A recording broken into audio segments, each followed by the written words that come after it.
So we're going to spend a little bit more time with the Soviets in this one. Yeah. So this is a kit I've been excited about. It's the Tank Killer Company for the Soviets. They'll do mid or late war. Mid-late war and Fate of a Nation.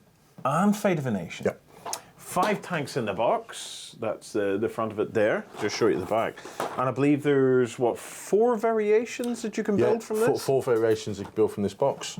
And additional conversion pieces to put on there, like tank, sprues, etc. You know, just to give it some character. So you can build the SU-85, the SU-85M, or the SU-100. And the I'm not even going to pretend I know what they are, but we'll find out during this. So let's get it opened. We see what all's in the box. So we have sprues for that. We have track sprues, and then what look like possibly accessory sprues. That there. What else do we have in there? Metal commanders, and I believe that's just a bit of padding. So this is our second full plastic tank kit. We've already done the first one, which is the T-34-85. Awesome kit. Yep. So this is the tank assault one. So this gives you the varieties we've spoken about. Yeah.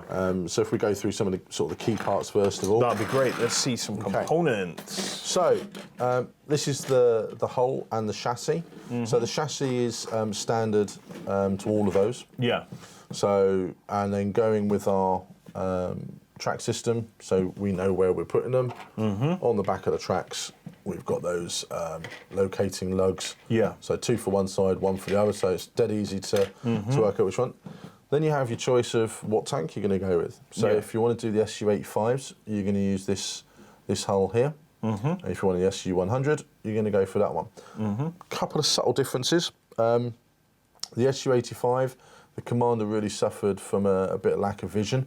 So they added a new commander hatch with a periscope vision, so he had a better vision of where he's going to point his tank and destroy the tanks. Okay. Looking at the other side, look at some of the other components that are in there. These, can you explain what we're looking at? So we've got the side fuel tanks, which are quite famous Soviet tanks. And then on the back, we've got the exhausts. And then we've got the 2 different mounts. So this is the SU-85 mount, and this is the mount for the SU-100 and SU-85M. And then we have a closed hatch, an open hatch, so if you want to have your commander sticking his head out. Yep. And then we also have the stowage box, and that features on the SU-100M. I'll just show you that from the other side. So, before we get to the accessories then, can we have a look and see what these look like when they go together? There we go. That's the SU-85. So that's a late war vehicle or mid war, or that can be mid war or late war. Basically, it came out in 1943, late in the summer, and basically it's to counter the Tiger. Yeah. So it's got an 85mm gun, and was literally designed to take out the Tigers and obviously any other lighter German tanks. But that's where it was developed. Did it work? Yeah. Yeah, it was effective. Yep. The Germans then had to. They went back and obviously they developed their tanks further, and then you saw the likes of the Panther come out, and then these guys struggled against the Panther. Yeah. So. Okay. What's the next version that we have there? The next version we then have is the SU-85M. That's the 85M. Yep. What's the key differences of that one then? The key difference is it went onto a larger hull, so it had the new turret variant. So rather than it being, I mean, this went at standard speed, so this all represents 12 inches on the table. Yeah. This then became a slow tank, so it only goes 8 inches. But it's also overloaded as well because it's as it's a heavier tank. Instead of bogging on a 1+, it bogs on a 2+. Ooh. So but these guys, you're going to be hiding these. These are going to be sitting in hedgerows, behind hills. You know, these really shouldn't be charging forwards and going over things like streams or pushing their way through hedges to take those bogging checks. These are they quite happy to attack other tanks on front armour and what then? So yeah. I mean, they've got 12 is their anti-tank. Yeah. So, you know, the 85s are, you know, pretty handy up to anything with Tigers. You know, when you start to get to the larger tanks, they're going to struggle a little bit. and they've got a firepower of 3+. So they've got a very reasonable chance that they're taking out certain of the lighter tanks like the Panzer IVs, Panzer IIIs, and the Tigers. They're on equal footing. So hang them back, try and give them big arcs of fire because they don't, the guns, they're not on turrets, so they don't rotate. So you are very much relying on field of vision. Yeah, and most of these games, if you're playing, on a historically accurate tabletop, a lot of these tables are going to be big, wide open steppes. Yeah. Where the biggest bit of cover you're going to have on there is things like fields, some rolling hills, some tree lines. You're certainly not going to be putting these on the bocage tables of France. Yeah. Unless you're going to be at one of my tournaments, and that may well happen. But these guys are going to be fighting on the steps, so they're going to have those big wide arcs, big fields of vision, and the German player has to be quite smart about how he's going to move his lighter tanks up towards the line to take these guys on. Okay, what's the next version? Okay, the next version is the SU-100. As you might notice, it has a bigger gun. It does. So this has a 100mm gun. Oh, of course it does. Yeah. Is this the variety that we would find in Fate of a Nation? No. I've got the final one to show you on that one. This one is... so that's a late war. Very late war. So this is 1944, and this was developed to take on the Panther. Yeah.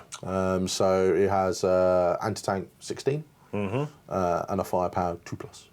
So that'll quite happily go up against a Tiger then, wouldn't it? Oh, yeah. Yeah? Yeah, Tiger, lighter tanks. It's Christmas for it, basically. So it's, but it also, does this also suffer the same drawbacks in terms of bogging and being overloaded and heavy? Yes, yeah, it's an overloaded tank. It's a slow tank. So again, where you deploy it on the table is fairly vital. Yeah. You've got to you can't just stick these at the front. They'll be fine. Yeah. They won't. They're just as vulnerable to enemy fire as they are dealing it out. Yeah. So you want to be looking at putting these at the back, bringing them out. These are designed to take out the enemy tanks. These aren't to go up against infantry. Yeah. Or go into assault phases. As it says on the box, they are tank killers. They are tank killers. Yeah. That is their sole job. Would you use them against gun emplacements and things like that, or they don't have the? You can, but they're not. That's not their prime. That's not their role. That's not their prime role, no. So okay, and then the last one there. This is what you'd see in Fate of a Nation. So this is the SU-100M. Basically, the Egyptians bought these. Yep. And put them into the army. Again, they were there to kill enemy tanks. Yeah. It has the stowage box. Has a great little rule. If this doesn't move in its movement phase, they can re-roll any fail to hits. Really? Yeah. So if you leave that planted and in cover, you're getting to re-roll your hits. Yeah. So these would be great behind enemy wall, like your village walls, or hiding in behind embankments. So the Israelis come round and then just whop. Yeah. Well, it comes with this is the tank accessory sprue that was also in the last box correct, set yeah. as well. So this is using the barrels that weren't used with the other kits. So if we turn it, so the barrels that way. So we've also got the long barrel for the SU-100 down here at the bottom. Yep. And then we use the 85mm barrel here. And then all the things like the accessories, like the mud guards and everything, aren't used. Yeah. But if you want to use these for additional detailing tanks, so the tank tracks. Yeah. So you don't actually use any of that as standard on the model, but it's great for your bits box, isn't it? Really? Exactly. Yeah. You've got more fenders there, so if you want to do some destroyed fenders on your T-34-85s, or you want to make an objective marker where, I don't know, it's a tank repair area, or you're just doing a cool dioramic piece where it's a tank repair factory for the Soviets. They can have all this kitlet, all the bits and pieces. Yeah. Okie dokie. As kits go, it's very, very sweet. It's interesting to see the two top hull components. Yeah. on it. I'm sure that there's a ton of possibilities in terms of how you model this and put it together. Yeah, I mean, there's lots of other armies that can use it as well. I mean, obviously, for us, it's mid-war and late war, and Fate of a Nation. But you just have to go onto Wikipedia and just have a look at where else the Russians sold them to. And if is this the kind of thing then? For example, would anywhere that was buying Russian tanks, they'd probably pick these up as well. You buy 3 of those, I'll chuck you in a MiG-17. Yeah. Was there, like, I don't know, if you do the research, would they likely have found these in Vietnam, or? There hasn't been much reports on it. I mean, that's my next bit of let's go digging. Have a look. Yeah. Was there any reports of an SU-100 being over there? Yeah. I don't see any reason why not. But I'm going to go and have a look. I know the Chinese had them because they had everything off the Russians pretty much.